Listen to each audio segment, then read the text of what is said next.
आयुष्यात कधी कधी असे क्षण येतात जेव्हा आपल्याला वाटतं की आपण या जगातले सगळ्यात एकटे लोक आहेत.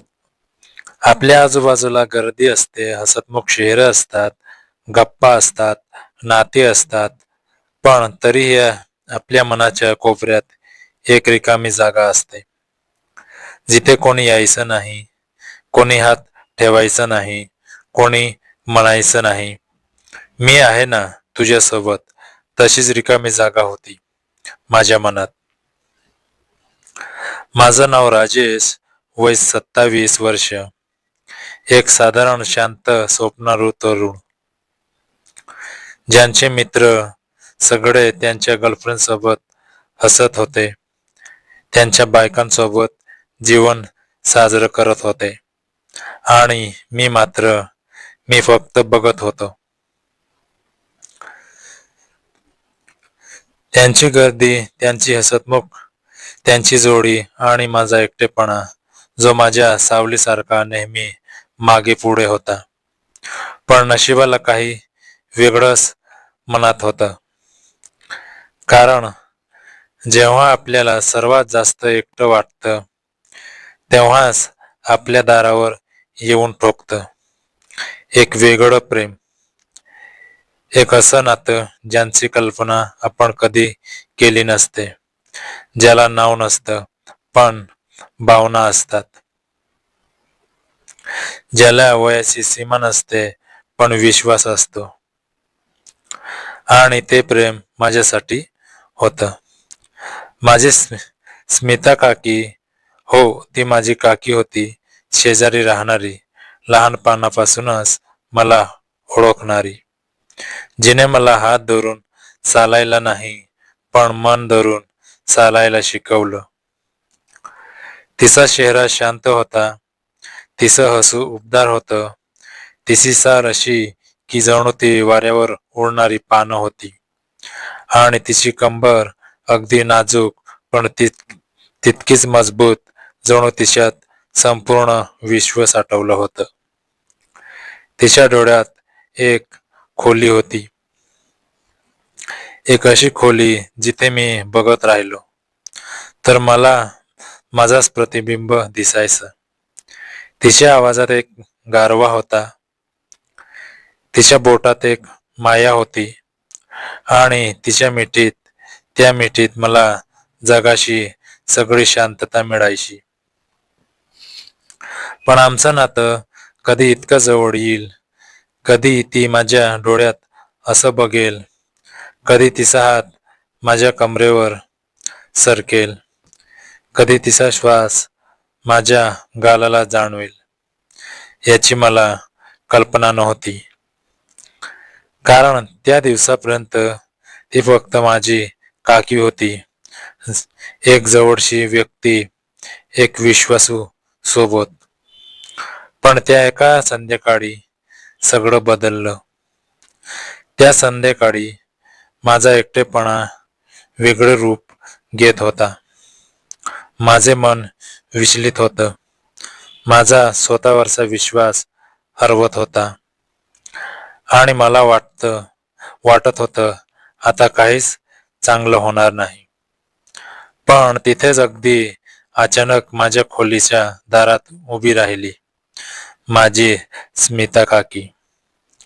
तिच्या डोळ्यात कुतूहल होतं, तिच्या होठावर एक प्रश्न होता, तिच्या हातात माझ्यासाठी काहीतरी आणण्याची सवय होती. पण त्या दिवशी ती काहीही आणलं नव्हती. ती फक्त मला घेऊन आली होती, स्वतःला. आणि मग सुरू झाली ती गोष्ट जी मी कधी लिहू लिहू शकलो नव्हतो, जी मी कधी बोलू शकलो नव्हतो, जी मी फक्त जगली. त्या दिवसापासून माझी काकी राहिली नाही. ती बनली माझी गर्लफ्रेंड, माझी मैत्रीण, माझी सोबत, माझी शांतता, माझं वर्चस्व. ही आहे तिची आणि माझी गोष्ट, प्रेमाची, स्पर्शाची, मिठीची, कमरेला हात ठेवण्याची, एकमेकांच्या डोळ्यात हरवण्याची. आणि सर्वात महत्वाचं म्हणजे एकमेकांच्या अस्तित्वात जगण्याची. चला तर मग मी तुम्हाला घेऊन चाललो आहे माझ्या स्मिता काकींच्या कुशीत,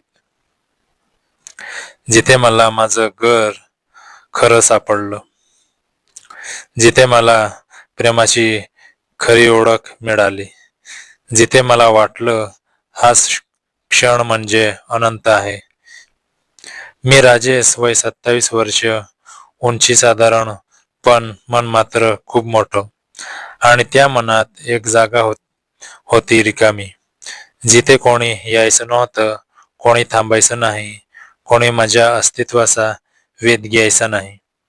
माझे मित्र माझ्या आजूबाजूला होते, पण ते सगळे आपापल्या प्रेमात, आपापल्या गर्लफ्रेंडच्या गोष्टीत, आपापल्या लग्नाच्या आणि बायकोच्या जगात इतके गुंतले होते की मला माझा एकटेपणा अधिकाधिक जाणवू लागला होता. मी घरी एकटा मोबाईलच्या स्क्रीनकडे बघत, कधी मित्रांची गर्लफ्रेंड सोबत फोटोज, कधी त्यांची लग्नाची व्हिडिओज, कधी त्यांचे एकत्र फिरण्याचे किस्से.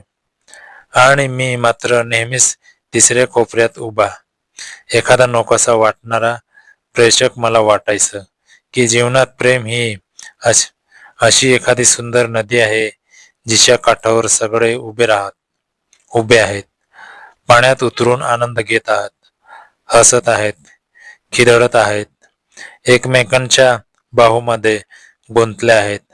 आणि मी मात्र कोरड्या वाळूवर उभा. ती नदी मला स्पर्श करूनही जणू मला ओळखायची नाही. तिची गार जुडजुड माझ्यापर्यंत येऊनही माझ्या आतली तहान विझवायची नाही. असाच विचारामध्ये मी एक दिवस घालवत होतो. रात्री उशिरापर्यंत जगत होतो, नको त्या व्हिडिओज मध्ये हरवून जात होतो. आणि हीच ती घटना जिथे माझं आयुष्य एकदम उलटलं गेलं, जिने माझ्या एकटेपणाला सुखाची साथ दिली, जिने मला दाखवलं की प्रेम फक्त तरुणीचं नसतं, तर ते कुठल्याही वयात, कुठल्याही नात्यात, कुठल्याही भावनेत नाजूकपणे उमलू शकतं. आणि ती होती माझी स्मिता काकी, जी माझ्या अगदी शेजारी राहायची, जी मला लहानपणापासूनच ओळखायची, जिने मला हात धरून चालायला शिकवलं नाही, पण मन धरून चालायला शिकवलं, जिच्या डोळ्यात मला माया दिसली, तिच्या डोळ्यात बोलण्यात मला मैत्री दिसली, आणि जिच्या मिठीत मला ते गहिर शांतपणा दिसलं, ज्यांचा मला कधी कधी स्वप्नही अनुभव आला नव्हता. स्मिता काकी दिसायला अशा की ज्यांच्याकडे बघून वाटे की जणू एखादी जुनी पेंटिंग आहे, जी काळाच्या प्रवाहातही तिची चमक गमावत नाही. त्यांचा चेहरा शांत, त्यांचं हसू मऊ, त्यांचं केस खांद्यापर्यंत लापडलेले, त्यांची चाल अशी की ती जमिनीवर हलक्या पायाने पावले टाके, आणि तरीही त्या पावलांना एक वजन असे, एक गांभीर्य असे, एक ओढ असे. त्यांची कंबर जरा उंचावलेली, त्यांचा हात जेव्हा हालत असे त्या हालचालीत एक बावदोल असे, त्यांचा आवाज गोड, त्यांच्या डोळ्यात एक खोल समुद्र असे. मी त्यांना लहानपणापासूनच काकी म्हणत आलो होतो, पण माझं मन मात्र त्यांच्या जवळ येताना एक वेगळीच दडदड अनुभवायचं, ज्याला मी कधी नाव दिलं नव्हतं, कारण ती दडदड मैत्रीची होती किंवा आपुलकीची होती मला समजलं नव्हतं. पण ज्या संध्याकाळी मी माझ्या एकटेपणाचा पारा इतका वर गेल्याचं पाहिलं की मला वाटू लागलं की आता काही चांगलं होणार नाही. त्या संध्याकाळी जेव्हा मी बेडवर आडवा होतो आणि मोबाईलच्याच प्रकाशात माझं मन विचलित होतं, मला स्वतःचीच लाज वाटत होती, मला राग येत होता स्वतःवर, पण त्याच वेळी मला कोणाची तरी गरज होती, कोणीतरी हवं होतं, जो माझा हात धरून म्हणेल की राजू, तू एकटा नाहीस, मी आहे.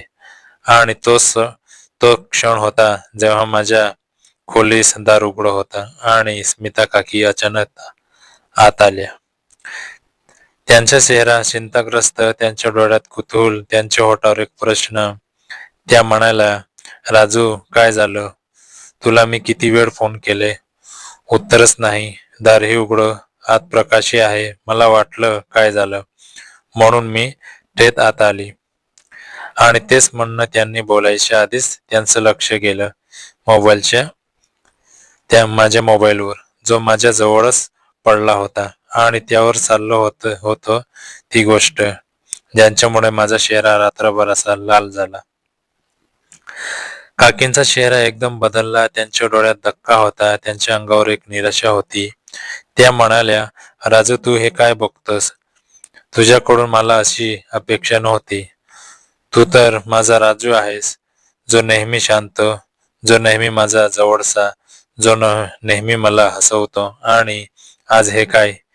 त्या बोलत असताना त्यांचा आवाज थरथरला. त्यांच्या डोळ्यात पाणी आलं. मी उठून बसलो. माझी लाज पार पडली. मला वाटलं आता माझी काकी मला सोडून जातील, मला नको म्हणतील, माझ्यापासून दूर जातील. पण त्याच वेळी मी त्यांच्याकडे बघितलं तर त्यांच्या चेहऱ्यावर राग नव्हता, तर वेदना होती, एकटेपणाची वेदना. त्यांच्या अश्रूमध्ये एक गहिरी कहाणी होती जी त्यांनी कधी सांगितली नव्हती. मी घाबरलो. मी हात जोडले. मी म्हणालो, काकी, एकदा ऐका की, मी सगळं सांगतो. मी त्यांना विनवणी केली. मी म्हणालो की मी एकटा आहे. माझे सगळे मित्र आनंदी आहोत, त्यांच्या गर्लफ्रेंड सोबत, त्यांच्या बायकोंसोबत. ते हसतात, ते खिदळतात, ते एकमेकांना मिठी मारतात, ते एकमेकांच्या कमरेला हात ठेवून बोलतात, ते एकमेकांच्या डोळ्यात डोळे घालून संवाद साधतात. पण मी काय? मी फक्त एकटा. कोणी नाही माझ्या मागे, कोणी नाही माझ्या हाताला, कोणी नाही माझ्या कमरेला, कोणी नाही माझ्या मनात. मला वाटलं कोणी नाही मला प्रेम करायला, कोणी नाही मला स्वीकारायला. मीही व्हिडिओ बघतो तरीही मला शांतता नाही मिळत. ती फक्त माझ्या सवय झाली आहे, ती माझी सक्ती झाली आहे. पण ती मला आनंद देत नाही, ती मला उलट रिक्त करते. मला कोणीतरी हवं, कोणीतरी जो माझा हात धरेल, कोणीतरी जो मला खुशी देईल, कोणीतरी जो मला समजवेल. मी बोलत राहिलो आणि माझे शब्द जणू काकींच्या मनाच्या खोलवर घुसले. त्या काही क्षणात शांत होत्या. त्यांच्या डोळ्यातला धक्का हळूहळू विरला. त्या जागी एक कवडी माया आली, एक ओलावा आला, एक जवळीक आली. त्या माझ्याजवळ आल्या. त्यांनी माझा हात धरला. त्यांचा हात गार होता. त्यांची बोटं माझ्या बोटांमध्ये गुंतली आणि त्यांनी मला अचानक आपल्या कुशीत घेतलं. माझं डोकं त्यांच्या छातीला टेकलं. त्यांच्या श्वासाचा ओलावा माझ्या चेहऱ्याला जाणवला. त्यांचा हात माझ्या केसामधून हळूवारपणे फिरू लागला आणि त्या म्हणाल्या, राजीव, रडू नको, मी आहे, मी तुझ्यासोबत आहे, मीच होईन तुझी गर्लफ्रेंड. हे शब्द ऐकल्यावर माझे डोळे विस्फारले. माझं मन स्थिर झालं. मी त्यांच्याकडे बघितलं. त्यांच्या डोळ्यात प्रामाणिकपणा होता. त्यांच्या चेहऱ्यावर एक शांत गांभीर्य होतं. मी म्हणालो, काकी, हे काय म्हणता तुम्ही? तर माझ्या काकी आहात. तुमचं आणि माझं वयाचं अंतर आहे, तुमचं घर आहे, तुमचं आयुष्य आहे. त्या म्हणाल्या, अरे राजू, मी काकी आहे हे मला माहीत आहे, पण मीही एक स्त्री आहे. मलाही प्रेम हवं, मलाही स्पर्श हवा, मलाही कोणीतरी आपलं म्हणून जवळ घ्यावं असं वाटतं. तुझे काका आजारी आहेत, गेली अनेक वर्ष त्यांना त्रास आहे. आमच्यातील ते नातं आता काही उरलं नाही. मीही मीही अनेक वर्ष एकटेपणा सहन करते आहे. मीही तुझ्यासारखीच रात्र जगते आहे. मीही तुझ्यासारखीच दिसावं अशी कोणीतरी वाट बघते आहे. आणि तू तू मला नेहमी जवळ वाटला आहेस. तुझं बोलणं, तुझी साथ, तुझं हसू, तुझी आपुलकी, तू मला नेहमीच एक वेगळं सुख दिलं आहेस. आज तू मला तुझी खरी अवस्था सांगितली. तू माझ्यावर विश्वास ठेवला तर मीही तुझ्यावर विश्वास ठेवते. मी तुझी साथ देईन, मी तुझी मैत्रीण होईन, मी तुझी गर्लफ्रेंड होईन, जर तू मला स्वीकारशील तर. त्यांचे हे शब्द माझ्या मनाला शांत करत होते, पण माझ्या अंगात एक वेगळीच ऊब निर्माण करत होते. मी त्यांचा हात घट्ट धरला. मी म्हणालो, काकी मी तुम्हाला स्वीकारतो, खूप आनंदाने स्वीकारतो, पण तुम्हाला काही हरकत नाही ना? त्या म्हणाल्या, राजू, प्रेमात हरकत नसते, फक्त साथ असते. आणि त्या म्हणाल्या, आता उशीर न करता जे क्षण गमावले ते कधी परत येणार नाहीत. आज मला तुझ्या जवळ असायचं आहे. आज मला तुझी ऊब अनुभवायची आहे. आज मला तुझ्या मिठीत हरवायचं आहे. मी घाबरलो. मला काही समजेना, पण माझं मन म्हणत होतं की हेच ते क्षण आहेत, हीच ती सुरुवात आहे. मी काकींना म्हणालो, काकी, पण अचानक कसं? किती वर्ष आम्ही एकमेकांना काकी पुतण्या म्हणून ओळखलं. आता हे त्या म्हणाल्या, राजू, ओळख बदलते, नाती बदलतात, पण भावना बदलत नाहीत. आयुष्य क्षणभंगूर आहे. मी किती वर्ष थांबले, किती रात्री माझ्या एकटेपणाची झुंजली. आज मी थकले आहे. आज मला वाटतं की मीही जगावं, मीही हसावं, मीही कुणाच्या कुशीत डोकं ठेवावं. आणि तू तू माझ्या सर्वात जवळचा आहेस, माझा विश्वासाचा आधार आहेस. म्हणून आज मी तुला माझं होण्याची इच्छा व्यक्त करते. त्यांच्या डोळ्यात अश्रू आले, पण ते दुःखाचे नव्हते, ते सुखाचे होते. त्या हसल्या, त्यांचं हसू जणू फुललं. मीही हसलो आणि मग काकीने माझा हात सोडला. उठल्या. त्यांनी माझ्या खोलीचा दरवाजा बंद केला, खिडकीचा पडदा टाकला आणि मग त्या माझ्याकडं वळाल्या. त्यांच्या चालीमध्ये एक वेगळीच हलकीची लहर होती. त्यांची कंबर थोडी वाकवून त्यांनी माझ्याकडे पाऊल वाढवलं. प्रत्येक पाऊल जणू एक गाणं होतं. त्यांच्या साडीचा पदर वाऱ्यासोबत हलला. त्यांच्या हातातली बांगडी खुणखुणली. त्यांनी माझ्या समोर उभे राहून माझ्या डोळ्याकडे बघितलं. त्यांचे डोळे खोल समुद्रासारखे होते. त्यांच्यात एक वेगळीच दीप्ती होती. त्यांनी माझ्या गालावर हात ठेवला. त्यांचा हात थरथरला, पण त्या हातात माया होती. ती माझा हात त्यांच्या कमरेवर ठेवला. त्यांची कंबर नाजूक होती. त्यांचा स्पर्श उबदार होता. त्यांनी मला हळूच आपल्याकडे खेचलं. आम्ही एकमेकांच्या इतके जवळ आलो की त्यांचा श्वास माझ्या गालाला जाणवू लागला. त्यांचा हात माझ्या पाठीवर सरकला. मी त्यांना घट्ट मिठीत घेतलं. त्या माझ्या कमरेला दोन्ही हातांनी पकडून माझ्या छातीवर डोकं टेकून म्हणाल्या, आता मला सोडू नको. आणि त्यांचा आवाज अश्रूंनी भरला होता. मी म्हणालो, काकी, आजपासून तुम्ही माझी आहात आणि मी तुमचा आहे. आम्ही काही क्षण तसेच उभे राहिलो, एकमेकांच्या मिठीत, एकमेकांच्या श्वासात, एकमेकांच्या अस्तित्वात. ते क्षण अनंत होते.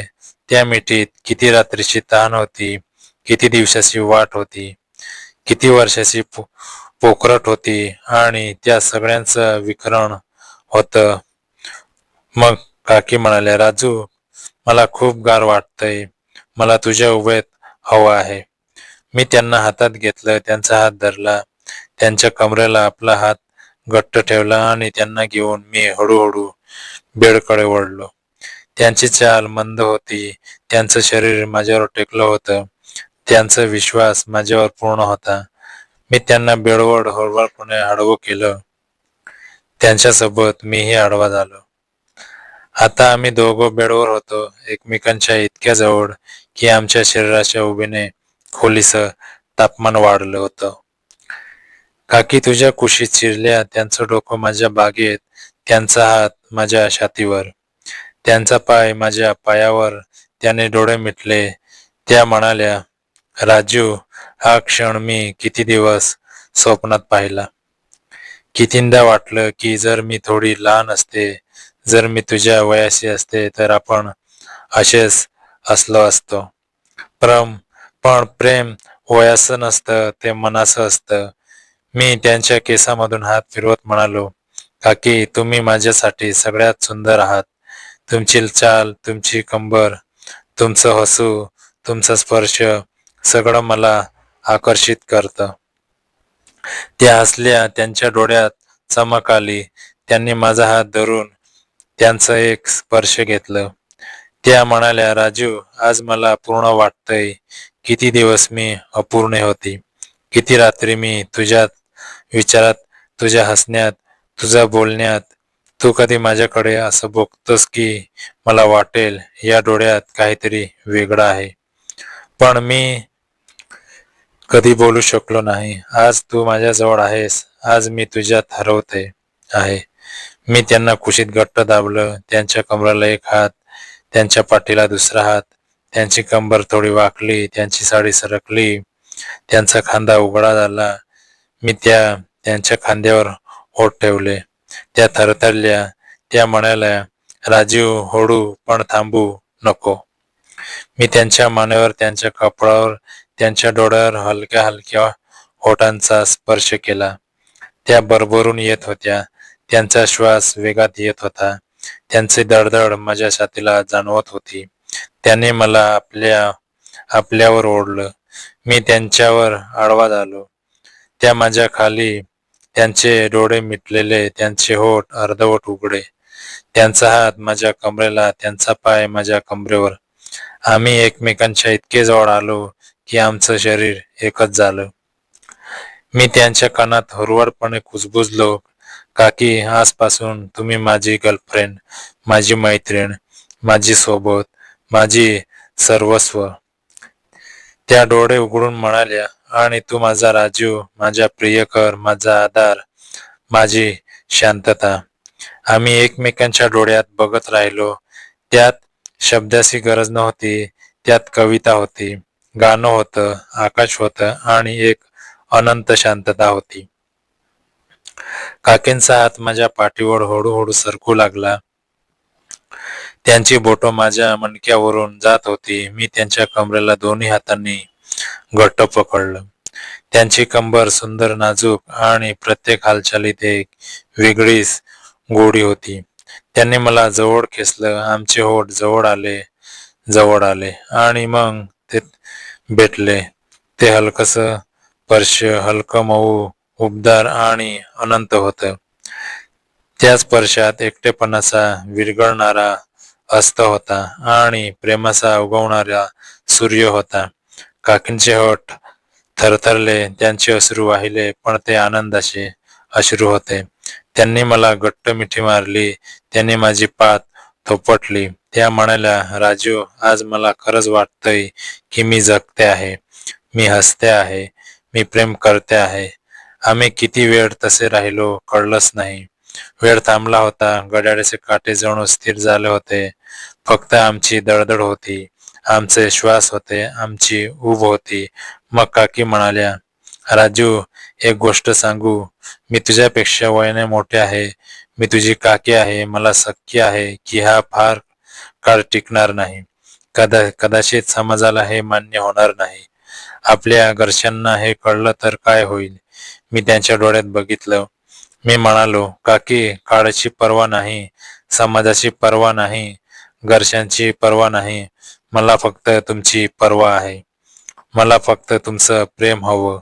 तुम्ही माझ्यासोबत आहात, तुम्ही माझ्या खुशीत आहात, तुम्ही माझ्या हातात आहात, हेच माझ्यासाठी जग आहे.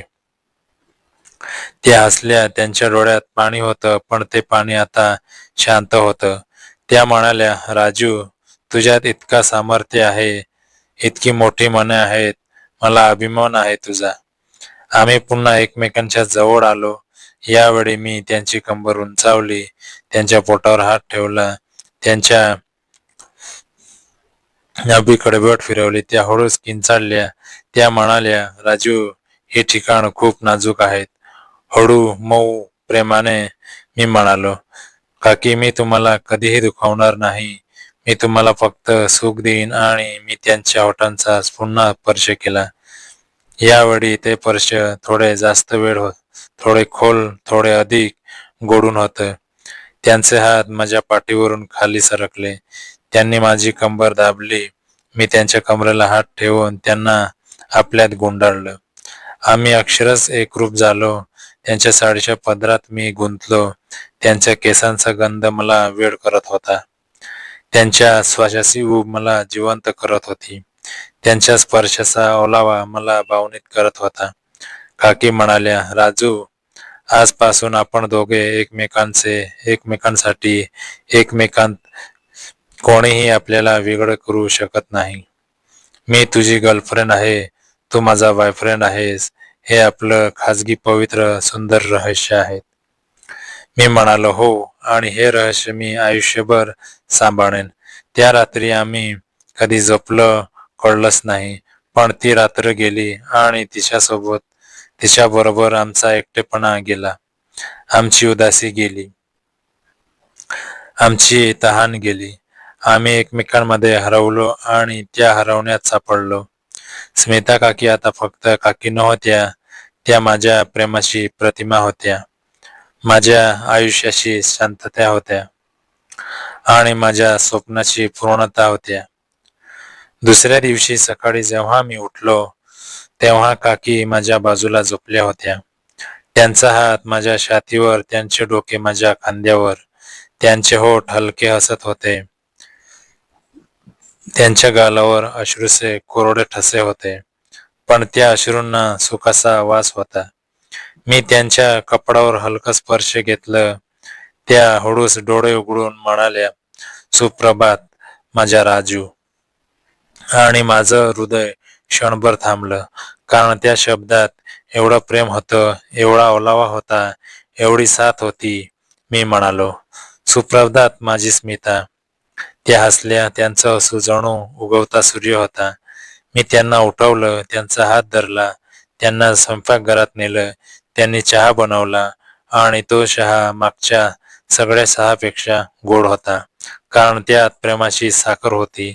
आम्ही तो चहा बाल्कनीत बसून प्यायलो, हातात हात, कमरेला कंबर आणि डोळ्यात डोळे. मी त्यांच्या कानात कुजबुजलं, स्मिता, आजपासून आपण, फक्त आपण आणि आपलं हे प्रेम अनंत. त्या माझ्या डोळ्यात बघत म्हणाल्या, हो राजू, अनंत. जसं आकाश, जसं समुद्र, जशी स्वप्न, तसंच आपलं प्रेम. आणि त्या क्षणी मला जाणवलं की या जगात प्रेम करण्यासाठी वयाची अट नाही, नात्यांची सीमा नाही, फक्त मनांची साथ आहे, आत्म्याची जवळीक आहे. आणि ती जवळीक मला स्मिता काकींमध्ये मिळाली, जी आता माझ्या स्मिता काकी होती, माझी गर्लफ्रेंड होती, माझी सगळ्यात जवळची व्यक्ती होती. आम्ही अनेक रात्री अशाच घालवल्या, अनेक सकाळ अशाच पाहिल्या, एकमेकांच्या कुशीत, एकमेकांच्या बाहूमध्ये, एकमेकांच्या श्वासात. त्या क्षणाने मला जगायला शिकवलं, हसायला शिकवलं, प्रेम करायला शिकवलं आणि सगळ्यात महत्त्वाचं म्हणजे स्वतःला प्रेम करायला शिकवलं.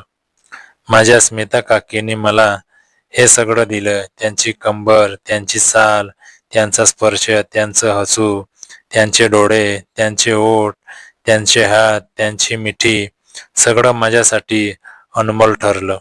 आणि मी त्यांना जीवापाड प्रेम करायला लागलो.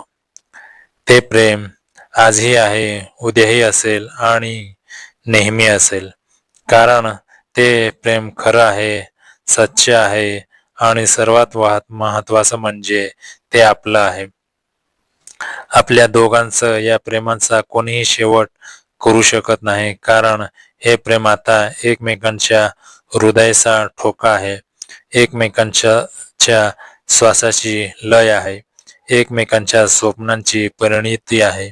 आणि हीच ती कथा आहे, माझ्या आयुष्यातील पहिली सर्वात सुंदर आणि कायमची अशी प्रेम कथा. मी राजेश आणि ही होती माझी काकी, आता माझी गर्लफ्रेंड स्मिताची गोष्ट, जिने मला जगायला शिकवलं, जिने मला हसायला शिकवलं, जिने मला एकटेपणातून बाहेर काढलं, जिने मला प्रेमाचा खरा अर्थ समजावला.